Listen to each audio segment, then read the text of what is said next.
Hi, this is Kaylin, and this is my whale tail pillow pattern. You can find the pattern itself on my website, myfriendkaylin.com. And once you get the pattern, if you need help, you can refer to this video, or if you just need to see the video before you decide you want to make the pattern, hopefully this will help. First of all, you're going to pin your pattern pieces together with tape, and they go together pretty easily, and the instructions are very well marked.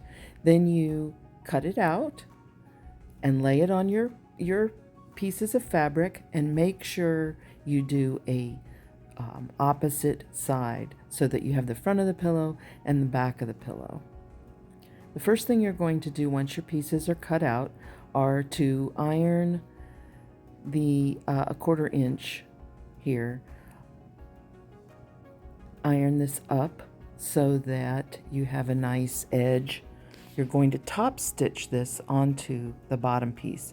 And if you find this curve right here is a little tricky and won't lay flat, then give it just a couple little clips. Don't cut up into the fabric that's going to actually be showing on the outside of your pillow, but just there on the edge, and that should give you some ease to help you turn that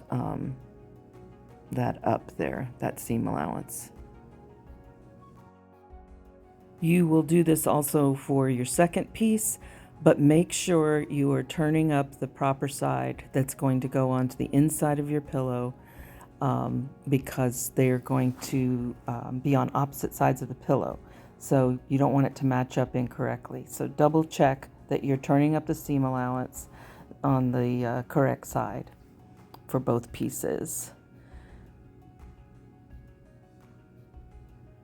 I've left you some extra room when you put your top piece onto your bottom piece.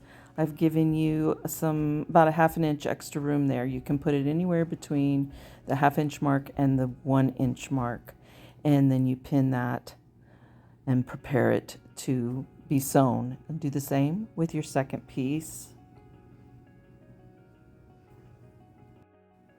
I set my stitch length to 3.2, but you can do whatever top stitch length that you like, and you just begin to stitch very close, about 1/8 of an inch there along the edge.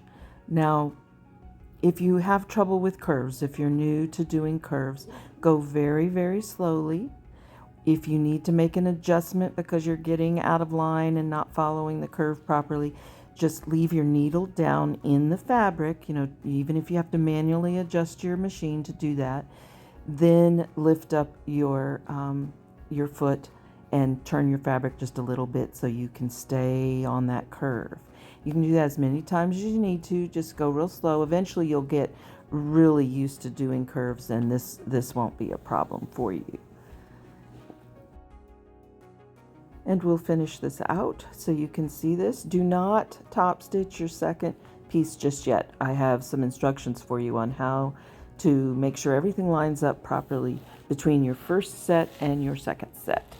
But you can see it gives a really nice top stitch there. Looks really nice, right?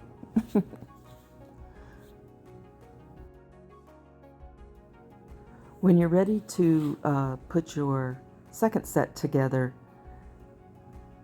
I use the first set. I lay it down underneath. It's layered there. It's the first set that you just finished is underneath this, and I use it as a guide to know where to pin the two pieces together that I'm about to work on. That way they match up on the far left and the far right. When you sew the pillow together, everything matches up correctly. So just use your piece that you just finished, the set that you just finished, as a guide to pinning the second set.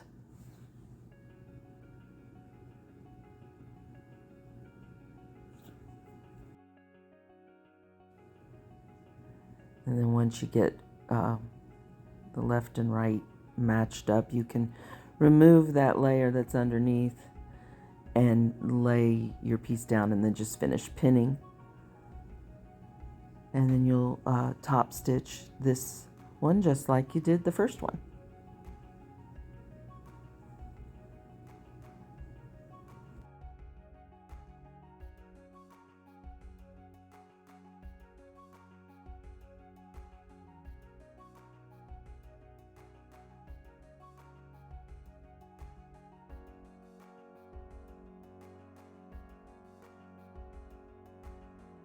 If you're going to use interfacing, this is where you put it. You lay your piece down on top of your interfacing, cut out, or you can just draw around your whale and cut out the interfacing. And you layer it interfacing, fabric, fabric, interfacing. And you want the two pieces of fabric to be right sides facing. So the interfacing will be on the outside of your pillow pieces. I'm sewing this with the interfacing on. If you are not using interfacing, it is the same process. Now, the interfacing will help keep the fibers from poking through if the fabric that you're using isn't really thick. So if you're using a thin cotton, some quilting cottons are thick enough that your fibers from your stuffing won't poke through. But if you have a fabric that you like, that you want to use, then I suggest putting the interfacing on there. So you're going to stitch all the way around the pillow, except you're going to leave an opening for stuffing around the bottom.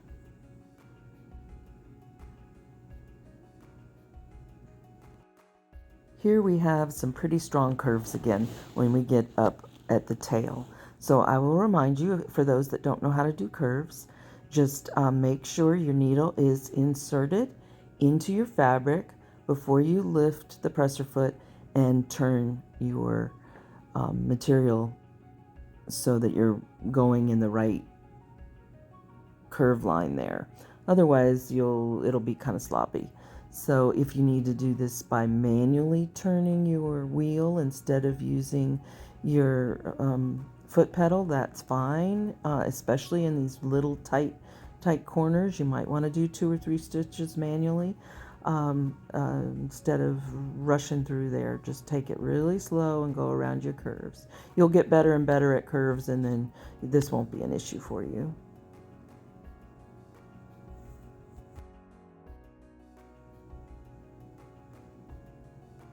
And I'll remind you here to leave a big enough opening for stuffing.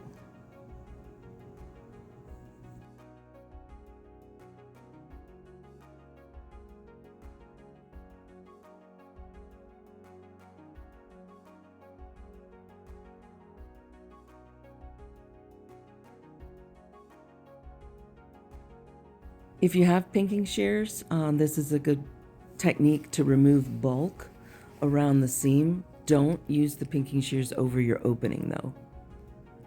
And you will need to clip some corners, especially the ones around the tail. So take a little snip through these areas here, and that just will help when you turn that tail inside out.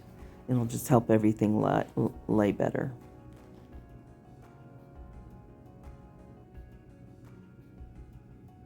You see I have a trimmer in my hand. That's just part of my neurosarcoidosis. It's a disease that affects my central nervous system. Get all these corners, and then your tail will lie really flat along the seam lines.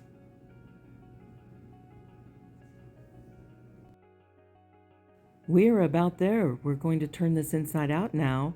I have tools that help me. If you don't have anything, just you can use your hands. Just grab the tail. You got to reach inside, and you're going to pull the tail out first. That's the easiest way, is to go for the smallest piece that you need to turn inside out first. So I reach in and grab, and if you can't quite get it, that's okay. Just get what you can, and we'll adjust after you've turned everything inside out. If you don't have a big tool like mine, you could even use regular tweezers to reach up and at least give you a little a little length to grab the inside of that tail. And turn the whole thing inside out.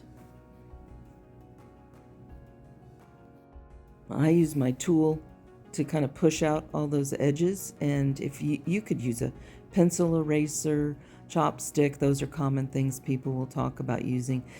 Just make sure it's not pointy and it's more smooth and round so you don't poke a hole. And you can use that to push out all the edges there and get that curve turned inside out properly.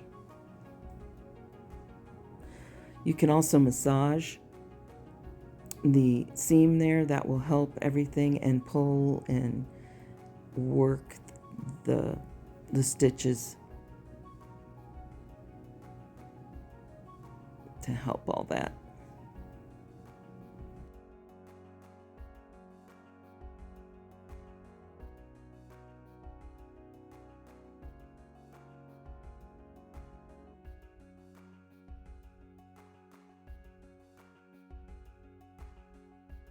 Sometimes you'll find in your stuffing that you get these sticks, these stuffing sticks, and those work really good too. They'll be inside your stuffing. That I usually have them with the polyfill that I buy.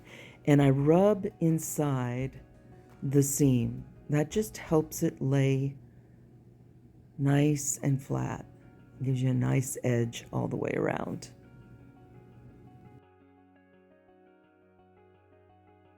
This is a good time to iron this. Don't iron the seam itself, because if you do and it's not quite laying completely open, you'll get a crease. You'll iron in a crease in the top there. So you're going to want to make sure everything's pushed out. I just simply don't iron the seam itself. If you're having trouble getting stubborn creases out, what I use there is a little vinegar in the water. The vinegar helps relax the fibers and helps when you're ironing for it to lay flat and get some of those wrinkles out. All right, this is what it should look like at this point. Now you have stuffing choices. You can use cotton, which is, I love using cotton and stuff, but the cotton will make a very dense, thick, more of a stuffed animal type feel, and it will be thicker and heavier. Now the polyfill will be more buoyant and springy and bouncy and soft. Because it's a pillow, in this case, I'm using the polyfill. And one thing that helps me feel better about using, poly is that this is it is from recycled materials. So it's recycled plastic that they've used for the poly. And it's also hypoallergenic to people that might have an allergy problem. You take a little bit of your stuffing. You're going to stuff the tail first, and we're going to stuff that tail very firmly. So if you don't have tools like mine, then just your opening should be big enough. You can stick your hand in there, push it up in there, and then use a pencil or your stuffing tool to push it up into position. A little at a time will help fill that tail out very nicely. Take your time and get the tail just right. And the rest of it will be easy because it's just a big open cavity. So just a little at a time, and you massage it and get it to look nice. That way it won't look lumpy, and you fill out all the spaces.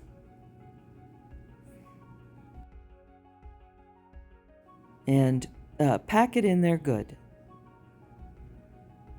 They'll use your tools to push it up in there and just really make sure that you kind of removed all the extra space in there so that your stuffing doesn't shift or move around and leave you with a tail that doesn't look well shaped or well formed.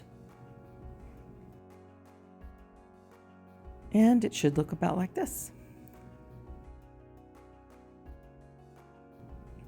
Now we're going to fill the rest of it. You can use big handfuls and just kind of fluff it up and pull it apart and tease it and start to fill the rest of your cavity.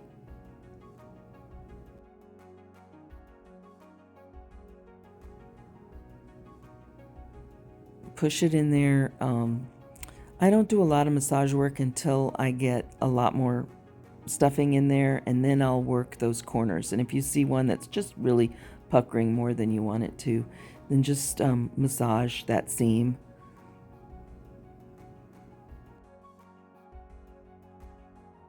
You can also reach in and rub the edge from the inside.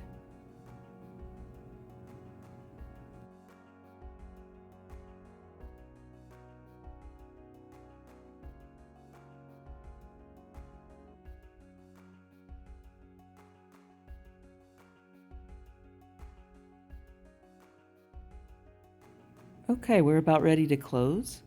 So you'll see you have two edges of your hem there, the seam allowance that's turned up. And that's the edge of that is what you're going to use to do your ladder stitch. So if you don't know how to do a ladder stitch, it's well diagrammed in my pattern, but here you'll see me do it live.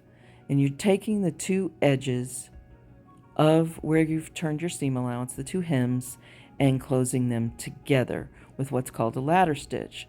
So you want to put in your thread where it's hidden, the knot's hidden on the inside to get started.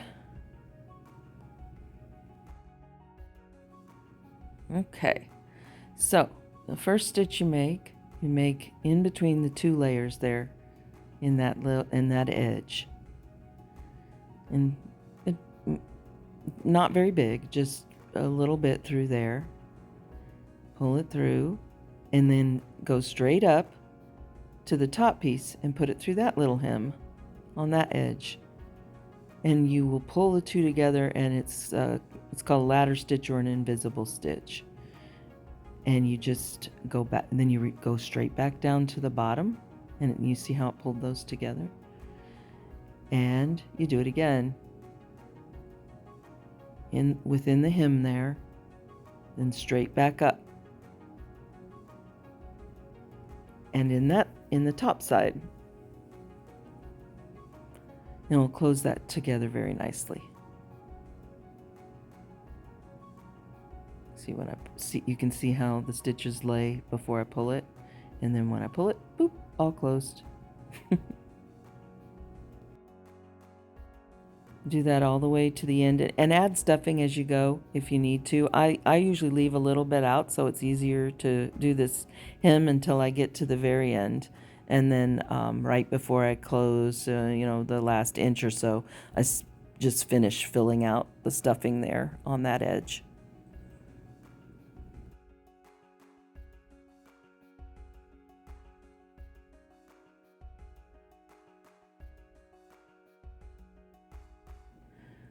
And we're going to close it up and bury your thread. Just do a knot a couple times, and then stick your thread in and pull it out somewhere else further away and clip it. That's called burying your thread.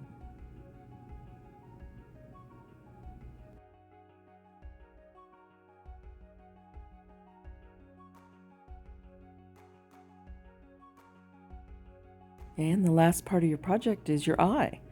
You can take a tool like I have here, pick your size of your eye, or you can just simply draw one on a piece of paper and cut it out and use it as a template and draw around it. So position your eye where you want it. I like to use this sewing line marker. It dissolves with air, so it's not, you have washable markers, but you're not going to wash this, so I like to use the air soluble ones where it just dissolves in the air after a few minutes. So do your eye. Then I use cotton thread. It's the what is it called, the like embroidery thread, floss, and you're going to do a satin stitch. I like to start in the middle of my circle, but some people start on one edge or the other. I do the middle and go one way, and the middle and go the other way. But you're going to do a satin stitch on the on that circle, going one direction, and then turn it and go the other direction. So it'll be 2 layers of top stitch. Will make your eye kind of a little more 3D, and it'll help fill in any spaces. So satin stitch is just going like this from the bottom of the eye to the top of the eye, and then again like that. It's kind of a whip stitch. And you just follow the shape of your eye and do one direction like I'm doing now, which is top to bottom. And then you'll switch and do left to right.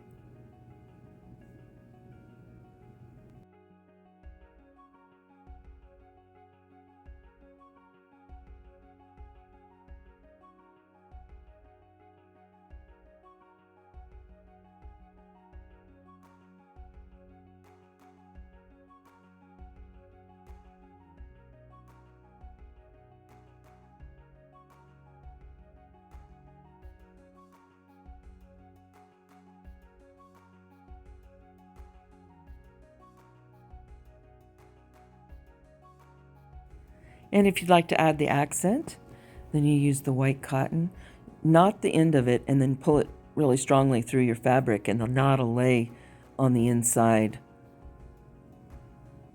of your eye there, in the inside of the whale. And you'll do a back stitch. You can see hopefully how I do it here. If you're completely new to this, just Google up how to do a back stitch, and you'll get a nice explanation. Just go around the bottom edge.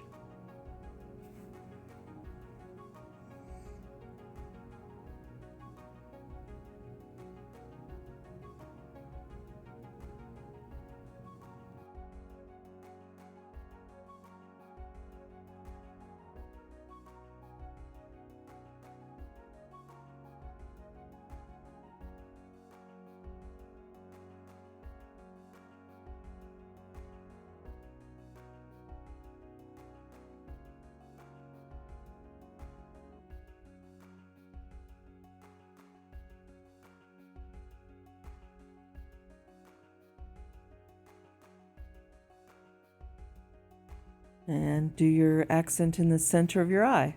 Just this time you'll push your needle up into the center there and make a little eye accent.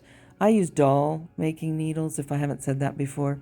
They're really long to do this, but you can use a regular needle. This project is one that you could easily reach what you need to with a regular needle.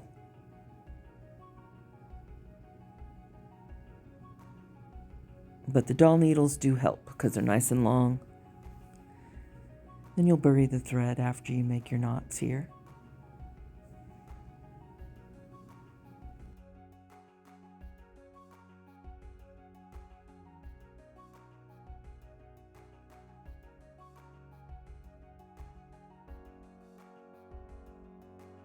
And you are done. Bury that thread. That's it.